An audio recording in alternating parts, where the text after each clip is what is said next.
Welcome to Litpoetry, the podcast where we go on a journey of discovery, reading, analyzing, and discussing great poetry from around the world. Poetry is worth it because the reading and writing of poetry is a revolutionary act that has the potential to transform both the reader and our world.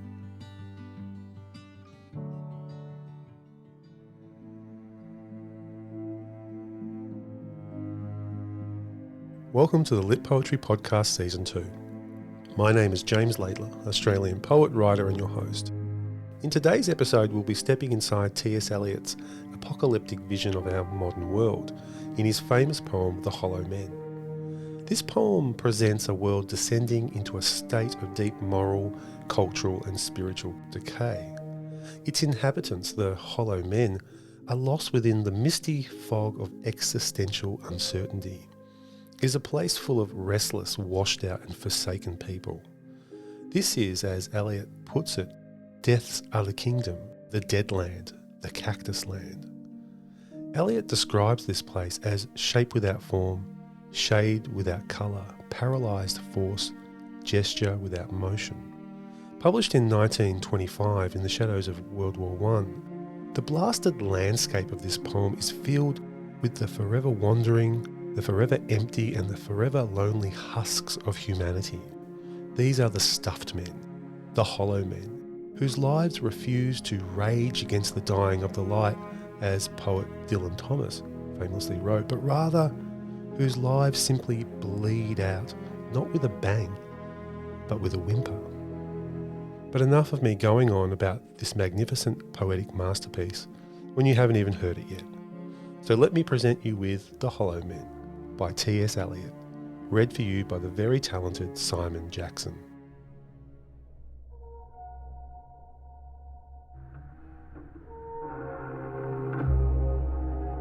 The Hollow Men by T.S. Eliot.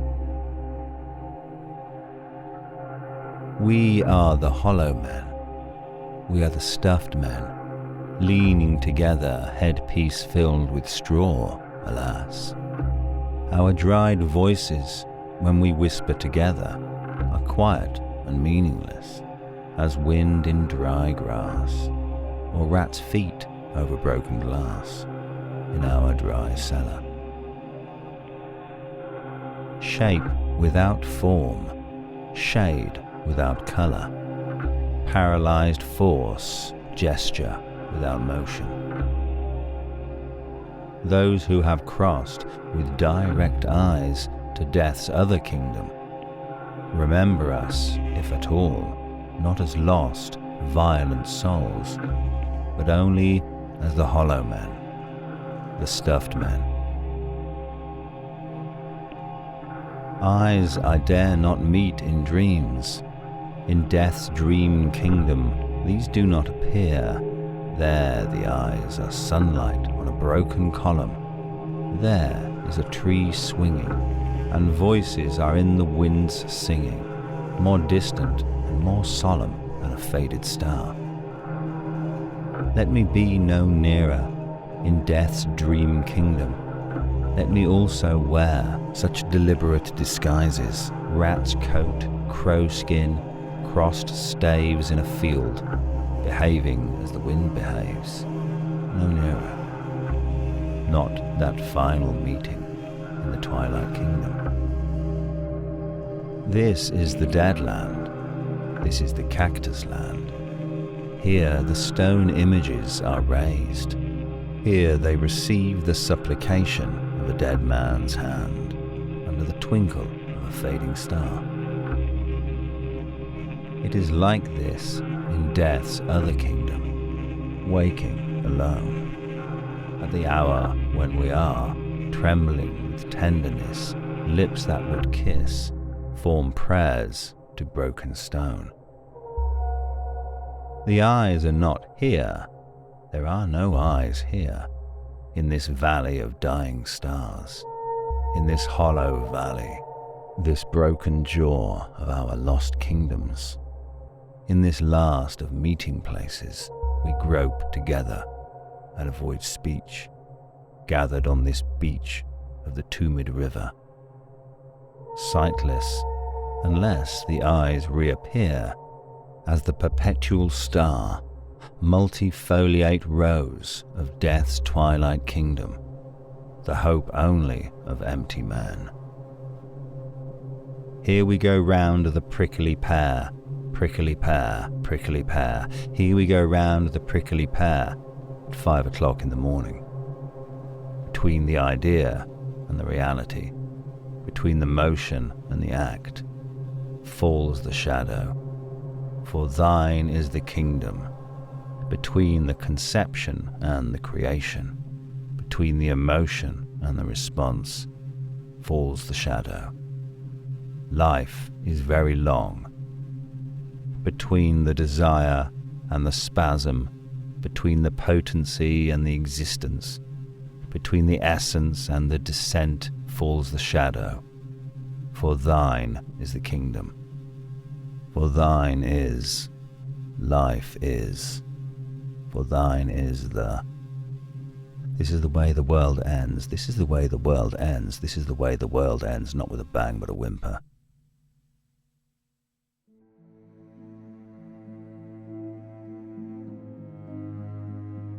So I want to start here by saying a few words about the historical and literary context of the poem. The Hollow Men is a poem associated with the modernist movement. Starting around 1870 in Europe, modernism lasted to about 1945. Modernism in general was a movement that was made up of various views and perspectives, but what all modernists had in common was concerns about the drastically changing society in which they lived.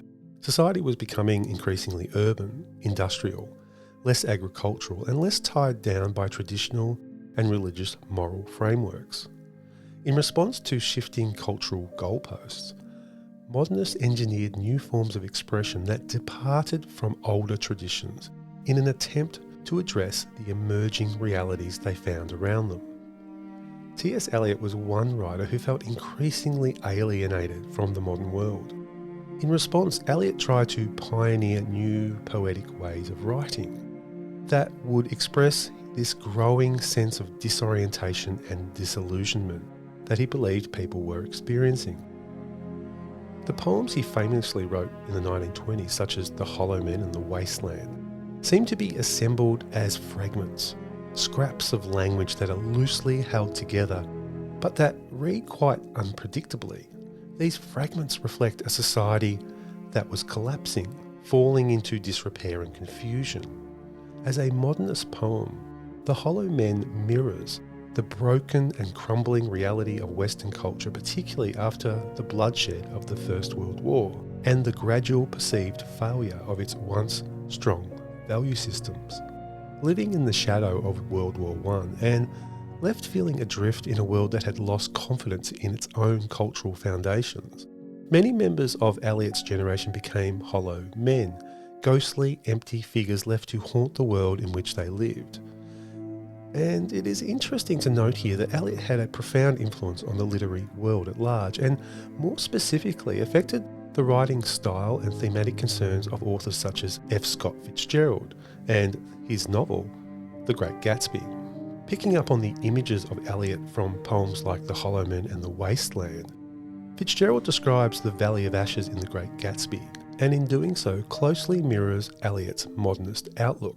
Fitzgerald writes in The Great Gatsby, "This is the Valley of Ashes, the fantastic farm where ashes grow like wheat into ridges and hills and grotesque gardens, where ashes take the form of houses and chimneys and rising smoke, and finally, with a transcendent effort, of men who move dimly and already crumbling through the powdery air."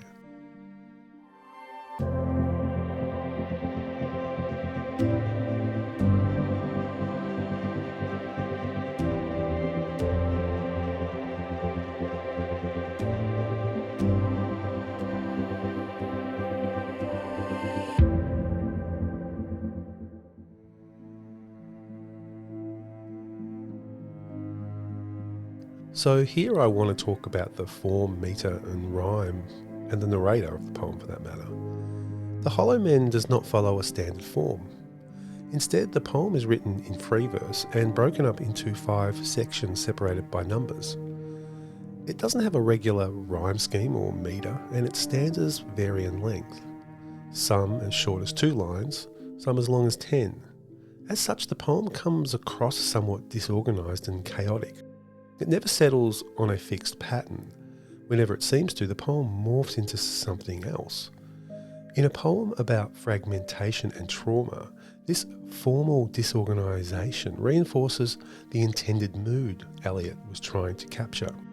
Poetic forms like the sonnet, for instance, which represent the legacy of an older European style, have no relevance here. The poem is fragmented and disorderly, just like the broken stone described in the poem itself.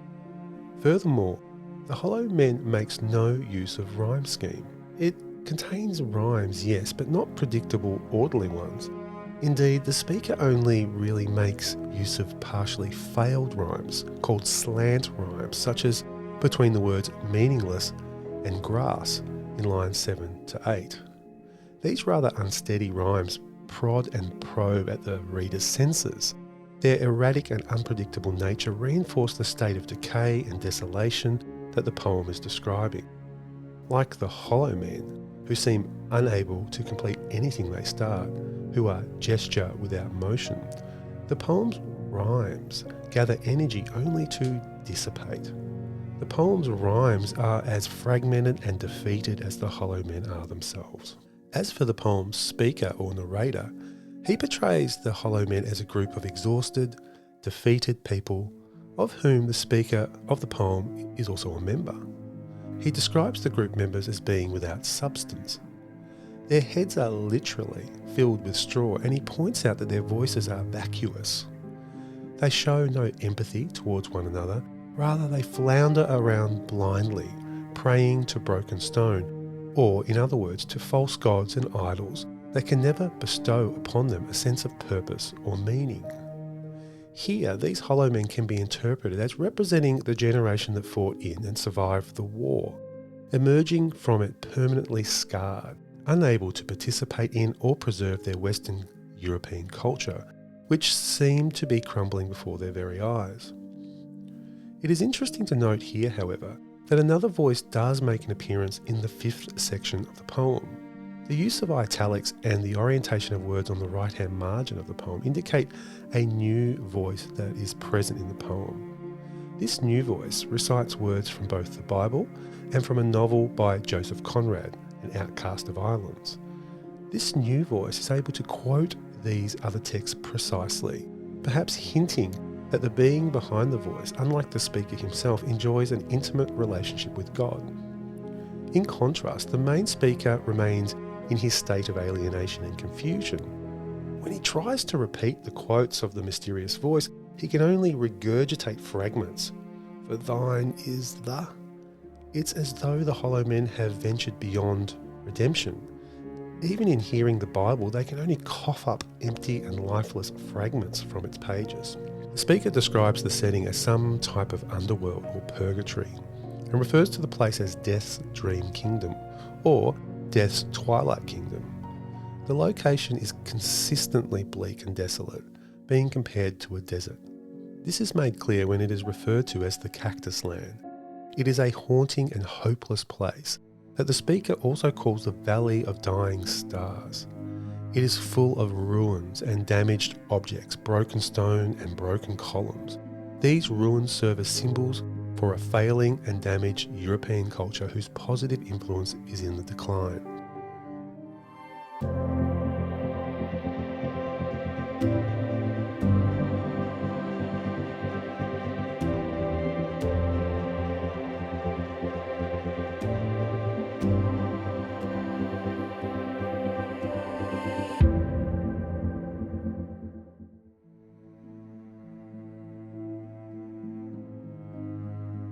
Poetic techniques.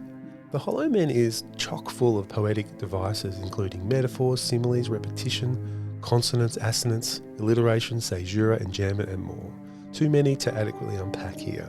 As such, I just want to spend a little bit of time talking about allusions, which play a very important role in the poem. Before talking about themes in the poem, for instance, it's important to quickly take note of these many allusions that are scattered through the poem, and they come from famous texts and works of literature. Each allusion is very important. But before looking at them in isolation, it's important to think about their accumulative presence in the poem, piled one on top of the other. The poem can be read as a kind of literary trash heap, onto which scattered pieces of European literature are being swept. This connects to the poem's intent to demonstrate the demise of European culture, whose former glory has ended. With its mixed bag of quotations and allusions, the poem itself is an image of a culture in decline, whose masterpieces have been reduced to rubble and whose authority now lies in ruin. The allusions begin in the poem through the inclusion of two epigraphs that frame the reader's entry into the disturbing world of Eliot's poem, although it must be said these weren't read out in the version that you heard a little earlier. The first quote is "Mr. Curtsey dead," and can be found in the novel The Heart of Darkness by Joseph Conrad. Conrad's novel examines the story of Captain Kurtz, an ivory trader in colonial Africa who loses his sanity, moves into the heart of the jungle and sets himself up as a godlike figure ruling over a group of natives. The quote thus hints at some of Eliot's concerns regarding European decline.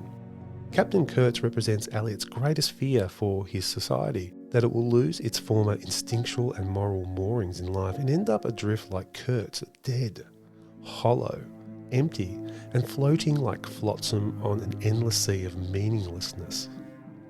The second epigraph comes from Guy Fawkes Day, which occurs on November the 5th. The Catholic revolutionary Fawkes, in 1605, plotted to blow up Parliament in England and was arrested. As a tradition since the event, children would make effigies of Fawkes out of old clothes filled with straw to be set alight on the 5th of November. Children would door-knock neighbours saying, "A penny for the old guy," to help buy what they needed, and this is the line that appears as the epigraph. In the poem, of course, the straw effigies of Fawkes become an image of the hollow men themselves, inhuman, ghastly creatures that deserve to be consigned to the flames. The poem also contains allusions to key passages in Dante's Purgatory and Paradise. In these poems, when Dante encounters his great love, Beatrice, he cannot meet her gaze. She is an image of holiness and purity, so holy and so pure that Dante feels it would be disrespectful to even look at her. Through the illusion of Dante, the eyes thus become symbolic of God and God's holiness and purity. The people who go to heaven have, the speaker notes, crossed with direct eyes. This will eventually become an important symbol in the poem. Eyes become associated with God and God's power to observe and judge human life. With their direct eyes, the people going to heaven are closely linked with that power. They are able to look at things and judge the truth. As the poem progresses, it becomes obvious that the hollow men's eyes have lost their directness as they hide themselves away from truth and judgment. And this perhaps occurs because in the 20th century we witnessed the rise of relativism and a decline in the belief of objective moral truths. The mention of the Tumid River in the poem could also be interpreted as an allusion to the river Acheron, which surrounds hell in Dante's Inferno. And as for the 5th section of the poem, there is a direct allusion to the children's song "Here We Go Round the Mulberry Bush." The speaker reframes the song to make it far more sinister and distorted. And finally, of course, there are multiple allusions to the book of Matthew in the New Testament in the quote, "For thine is the kingdom."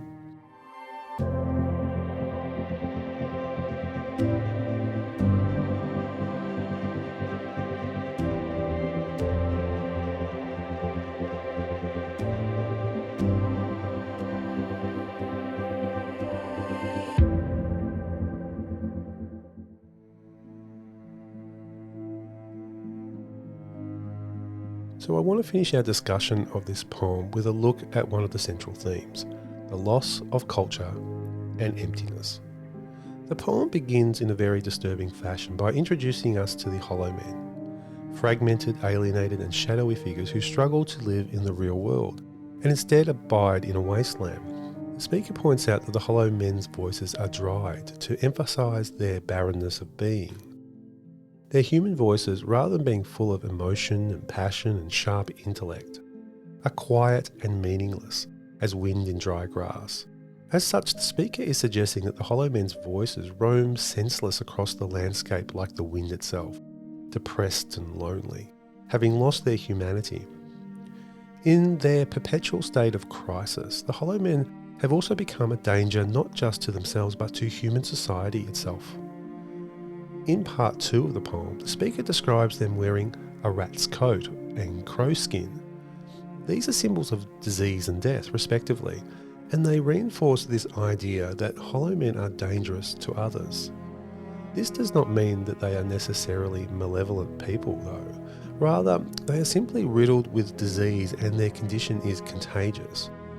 Their despair and intellectual nihilism is like a virus that can spread throughout the community. And at the heart of the hollow men's experience are all the difficult questions rising out of the horrors and inhumanity of World War I, and the emergent idea that God is dead, first coined by Nietzsche, who famously argued that the idea of God was basically made redundant after the Enlightenment of the 17th and 18th centuries and the emergence of scientific inquiry. Probably most disturbing of all, however, is that the poem implies that the hollow men's disease affects the environment in which they live too.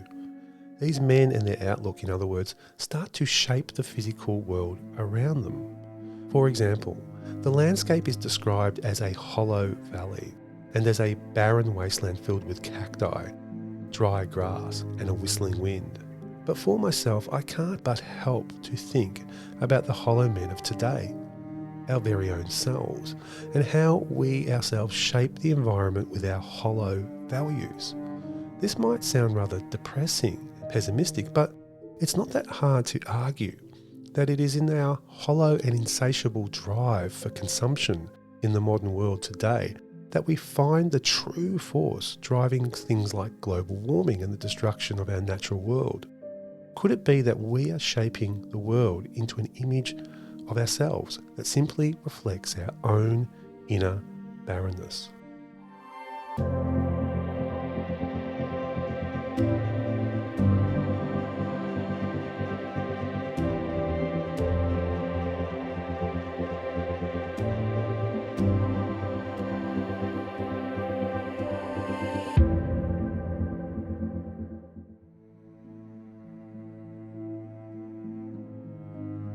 So it's time for me to wrap up this week's episode and say goodbye.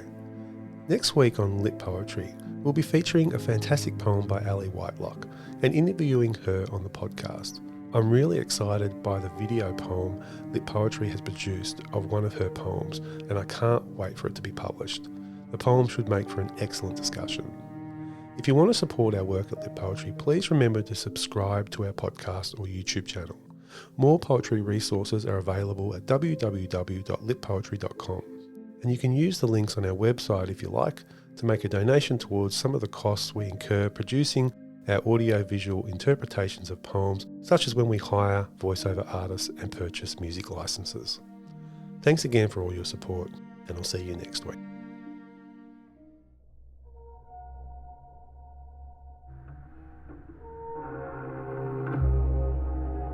The Hollow Men by T.S. Eliot. We are the hollow men. We are the stuffed men, leaning together, headpiece filled with straw, alas. Our dried voices, when we whisper together, are quiet and meaningless, as wind in dry grass, or rats' feet over broken glass in our dry cellar. Shape without form, shade without colour, paralysed force, gesture without motion.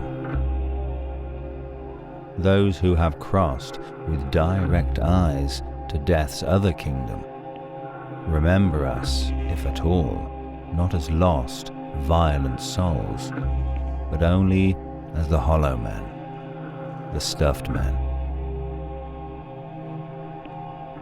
Eyes I dare not meet in dreams. In death's dream kingdom, these do not appear. There the eyes are sunlight on a broken column.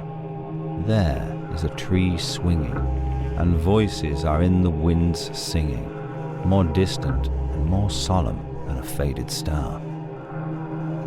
Let me be no nearer in death's dream kingdom. Let me also wear such deliberate disguises, rat's coat, crow skin, crossed staves in a field, behaving as the wind behaves. No nearer. Not that final meeting in the twilight kingdom. This is the dead land. This is the cactus land. Here the stone images are raised. Here they receive the supplication of a dead man's hand under the twinkle of a fading star. It is like this in death's other kingdom, waking alone. At the hour when we are, trembling with tenderness, lips that would kiss, form prayers to broken stone. The eyes are not here. There are no eyes here, in this valley of dying stars, in this hollow valley, this broken jaw of our lost kingdoms. In this last of meeting places, we grope together and avoid speech, gathered on this beach of the tumid river. Sightless, unless the eyes reappear as the perpetual star, multifoliate rose of death's twilight kingdom, the hope only of empty men. Here we go round the prickly pear, prickly pear, prickly pear. Here we go round the prickly pear at 5 o'clock in the morning. Between the idea and the reality, between the motion and the act, falls the shadow. For thine is the kingdom, between the conception and the creation, between the emotion and the response, falls the shadow. Life is very long. Between the desire and the spasm, between the potency and the existence, between the essence and the descent, falls the shadow. For thine is the kingdom. For thine is, life is. For thine is the.